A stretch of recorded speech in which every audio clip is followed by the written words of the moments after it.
Present day. Present time. Greetings, folks, and welcome to what will be the very first of what will probably be very many videos covering MMA on this channel, and more specifically UFC. So welcome to my happy fun time hour. In the future, you're going to see a nice little head. You're going to see a nice little score above my head, which lets you know how many fights I've gotten right and how many fights I've gotten wrong, because I am going to be giving you my picks for all of these fights, who I think is going to win, who I think is going to lose, and how I think the fights are going to go. I have absolutely no right to make this, as in, I'm not a UFC fighter, I'm not a current fighter, I do mixed martial arts during my free time, but I am in no way engaged in any sort of competition, so yeah, this is entirely for fun. If you're looking for betting advice as well, you've come to the wrong place. I will not give any sort of betting advice. Like I said, I will let you know who I think is going to win, and if you choose to make choices with those, guesses, then please, by all means, make those guesses. But as I said, this is not a betting channel, and I by no way have any stake in this. I am not involved in any sort of MMA competition. I only do it for fun. So getting off right into the first fight, we have Orion Kosk versus Mike Mathetha. Kosk is coming in overweight to this fight. He missed the welterweight limit by 1.5 pounds. Both these fighters are coming off of finished losses, so there will be a very desperate attempt on both of their parts to impress here. Kosk missing weight doesn't inspire confidence really coming into this fight, and I think because of that, Mike wins this fight. I think that you can't be coming into your what could potentially amount to your second or third UFC fight, not making weight. It doesn't look good, and you're going to really need a finish here to impress, and I don't think that he's going to get that if this goes beyond the first round. So I see Mike winning this one. On to the next fight. I think this one's going to be a little bit more exciting insofar as that both of these guys are light heavyweights.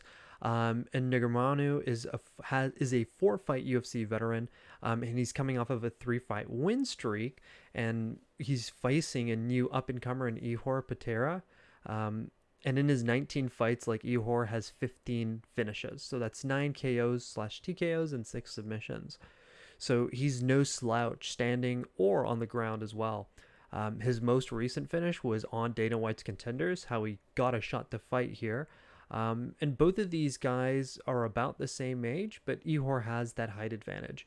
Negreanu has 2 split decision wins, and he's had a TKO win in between those split decision wins.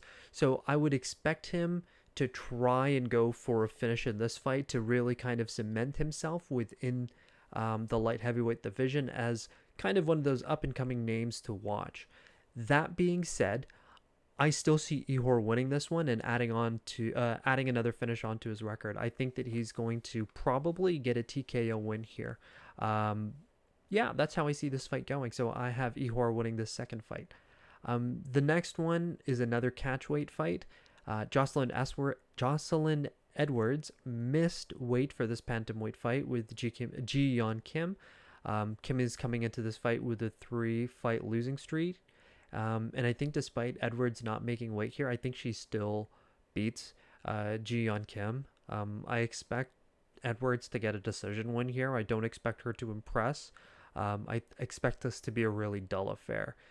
So this would probably be your chance to more than likely grab some food, grab some drinks. Don't expect to finish in this fight. I'm not expecting one.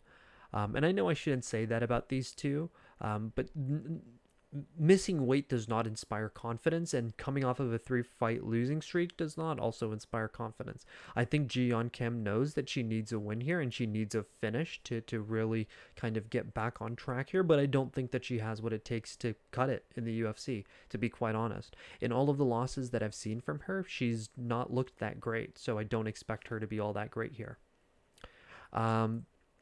This one, again, should be a little bit of a one-sided affair. We have Ecuadorian fighter Michael Morales putting his perfect record on the line against Adam Fugitt.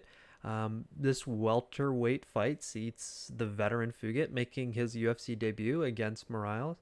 Morales, who is coming off of a beautiful TKO win against Trevin Giles in his last fight. And there's a reason why Morales is the odds-on favorite for this one. I expect it to be a KO finish.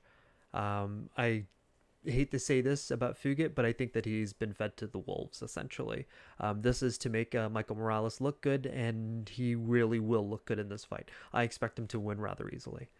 Moving right along, we have some other fantastic fights on this card. So I'm just going to move, I'm going to scroll on up a little bit, get there, and just kind of open up my notepad just so I have my notes there. Moving right along, we have 155. Drakkar Klose and Rafa García. And I think everybody knows by now that 155 pounds is a division full of killers, and these guys are killers. Drakkar Klose has been with the UFC since 2017 and has faced off against guys like Bobby Green, who he's beaten. And he's also faced off against guys like Beneil Dariush, who he's famously been KO'd by. If you remember on the rise, during Beneil's rise to where he is now at the top of the 155-pound division, or close to the top of the 155-pound division, it really started with a KO win over Drakkar Klose, and that was a comeback win too. So one of the things that people should note here is that Drakkar was, for the most part, kind of winning that fight against Beneil Dariush in the striking game. And I expect his striking to really be top-notch here. But who he's facing in Rafa Gifted Garcia is a very talented submission artist.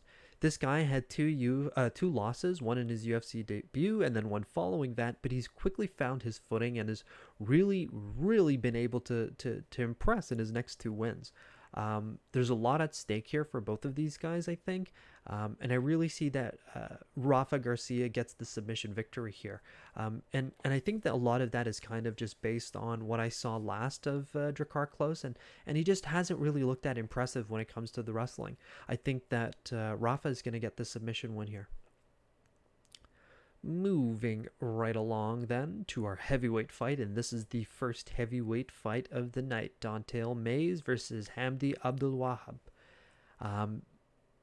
Hamdy's nickname is the Hammer, and Don'Tale's is Lord Kong. So I think that tells you that both of these guys have heavy hands. Hamdy is a last-minute replacement for Justin Tafa, and this is actually his first UFC fight. And if I'm not mistaken, this also makes him the first Egyptian fighter to fight on the UFC. So very exciting stuff for Egypt there. Don'Tale has the height and reach advantage, but again, he's going to be facing a wrestler. Hamdy is an Olympic-level wrestler. He was on the Egyptian side for the Roman Greco format of wrestling for the 2016 Olympics. So he has some significant skill on the ground, as does Don'Tale.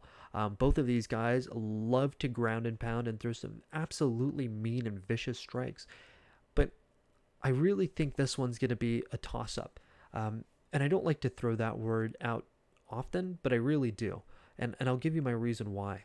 This is Hamdy's first fight in front of a live crowd at this level. He's fought in a number of gyms, which is a number of these guys have, but it's different to fight in front of an arena of people, and that's exactly what he's doing here. Nerves are definitely going to play a role in how this fight turns out, and I definitely think that if Hamdy has nerves during the walkout and during that first minute of the fight, he might get caught by Don'Tale, and from there I think it'll be game over. That being said, I do think that if Hamdy doesn't show any sort of kind of pre-fight jitters during the walkout or during the fight itself, I think he actually beat Don'Tale Mayes. I think that he gets the TKO victory, and my apologies for that yawn there, but I think he gets that TKO victory, and I think he gets it off of one clean punch and takedown. I think off of that takedown, he's going to hit some vicious ground and pound on Don'Tale, and that'll be that. Moving on to the seventh fight of these prelims, and the second last one before we move on to our pay-per-view card, we have Drew Dober facing off against Rafael Alves. Both of these fighters have some losses against some killers in the division. Brad Riddell, Damir Ismagulov, Beneil Dariush, as well as lightweight title contender Islam Makhachev. Both fighters are tough, and I can see I can see Dober getting a finish if this fight stays standing, as he is the better striker with his Muay Thai background. Once the fight hits the ground, though, I think it's on a whole different level. Rafael is clearly much better on the ground, and we've seen that Drew Dober does not really have the skills on the ground. He's been submitted by Beneil Dariush as well as Islam Makhachev. So I really see that being Alves's kind of path to victory. I do think that Dober does have heavy hands, though, for this 155 division, and that's one of the things that not a lot of people put a lot of weight into. I don't think that Drew Dober is at, the same caliber as a top 5 fighter or even a top 10 fighter, but I do think that he's right where he belongs within the top 15 to top 20, and I think that, Rafael is really around that level as well, and I think that when both of these guys face off, we'll see who really is better suited to face off against some of these guys in the top 15. That being said, I think they can make those top 15 fights interesting, but I don't think either of those guys win within the top 15. I think unless, Alves proves me wrong, and plays the spoiler here and gets the finish, I think that Drew Dober actually wins this one, and I think that Drew Dober wins via his striking. Moving on to the final prelim of the night, we have Alex Moreno and Matthew Semelsberger. This is a welterweight fight, and before anybody asks, no, Alex Moreno is not related to our co-main event, Brandon Moreno, but he's definitely very good. Alex Moreno is a 15-fight UFC veteran, sporting an overall record of 21-7, as you can see, and he's facing off against Matthew Semelsberger. Moreno is coming off of a 3-fight win streak against guys like Cowboy Cerrone and Mickey Gall, and Semelsberger, is making his second fight in an arena. Essentially, his first fight was at UFC 266, Ortega versus Volk, and in that fight, if I'm not mistaken, he actually got a KO victory, where he is typically more of a decision victory kind of guy. So I can see him really feeding alongside this crowd and using that to get amped and actually get a KO victory here. I think Matthew Semelsberger, with his height and reach advantage, beats Alex Moreno and gets the win here and moves to 11-3. And I think that victory is going to be a rather interesting KO as well. All right. We are on to our final four before we start discussing the main event. And we have the first fight of the pay-per-view. This fight is going to be an absolute banger. I'm very excited for this one. Anthony Lionheart Smith versus Magomed Ankalaev. Sorry about that. I'm yawning quite a bit. This light heavyweight fight has massive implications for the division, with both of these guys having the ability to make a serious claim for the next title shot. And quite frankly, I think that both of these guys will after a win here. Coming off of his only loss to Paul Craig, Magomed Ankalaev has been absolutely dominating the light heavyweight division. And just to make things clear, it wasn't as if that fight against Paul Craig, he was getting his ass beaten. He was winning that fight, and Paul Craig got a last-minute submission, and rather I should say last-second submission. He was able to sink in a triangle with, I believe, 3 or 4 seconds left to win that fight. So it's not as if Ankalaev is a bad fighter. As I said, he has the ability to absolutely put the hurt on a number of these guys. Thiago Santos, Volkan Ozdemir, Nikita Krylov, as well as knocking out Ian Cutelaba twice. I would say that Ankalaev is probably also the biggest wrestling threat that Lionheart's ever faced. But that being said, Anthony is not scared of a fight, and the UFC veteran has a number of unbelievably impressive wins under his belt. He's beaten Alexander Gustafsson. He's beaten Mauricio Shogun Rua. He has finishes in his last 3 fights as well, though, against Ryan Spann, Jimmy Crute, and Devin Clark. Finishes, not decision wins, finishes. Lionheart's been on a tear. And a win here would really, cement him as the next guy to fight for the light heavyweight title. That being said, he's not that guy. It's Magomed Ankalaev's turn, my apologies, and that guy has been on a mission since that Paul Craig loss. I see him looking for a flashy finish here against Lionheart Smith, not a decision. And I think that with that flashy finish, he gets himself that next title shot. I think if he goes for a decision victory and tries to play it a little bit safer here, I think he'll more than likely end up in a title eliminator. And I think that guys like Sean Shelby and Dana White would kind of put him in that position if he goes for the safer win. But I wouldn't count Lionheart out of this fight. I think he can really do some damage against Magomed Ankalaev. But I think that Magomed's wrestling is just going to be on a whole nother level. And I'm thinking that Magomed's going to try and go for the finish, but I think it's going to be more than likely a decision. This next fight, these next few fights have a lot of kind of big implications in the divisions. Alexandre Pantoja is kind of a guy who's been slept on. And I don't know why. He's got wins over Moreno and Kai Kara France, and he made sure that both of the guys who are fighting for that interim title were reminded of that fact. Alexandre Pantoja beat Kai Kara France during TUF and Brandon Moreno during a UFC card. So again, he's got some skill. Both of these guys, that being said, have come off of losses to Davis and Figueiredo, the current champs. So there is, a level of wariness that some people should have with these guys. Can they fight for the title? Yes. Will they potentially win an interim title? Yeah. Can they beat Davis and Figueiredo for a title? That's the real question. And it's been kind of proven that almost all of these guys, with the exception of Brandon Moreno, and we don't know about Kai Kara France, but with the definite knowledge of Brandon Moreno, we know that, Davis and Figueiredo is beatable. But coming back to this fight, I think that, Alex Perez has really lost all of his fights, or a good number of his fights, to submissions. And Alexandre Pantoja is a submission artist. Pantoja has also only lost to a decision. So I don't see him getting knocked out or submitted by Alex Perez. Being that this is in Texas, I do see a lot of shenanigans occurring. With Texas being one of the worst commissions in the world, I'll say it bluntly. I think they have some of the worst judges in the world, and I can see some absolutely horrendous scoring tomorrow night. But again, that being said, I see Alexandre Pantoja not putting it in the hands of the judges and getting a submission victory against Alex Perez. Moving on to our final heavyweight fight, and one including the hometown favorite. I think it's fairly evident that if this goes beyond the second round, Derek Lewis versus Sergei Pavlovich ends with Sergei Pavlovich winning. Derek Lewis does not have the ability, in my opinion, to really win fights. I don't really think that there is much more to say about this fight. Derek is one of the best personalities in the UFC. He's one of the least technically skilled fighters on the roster, though.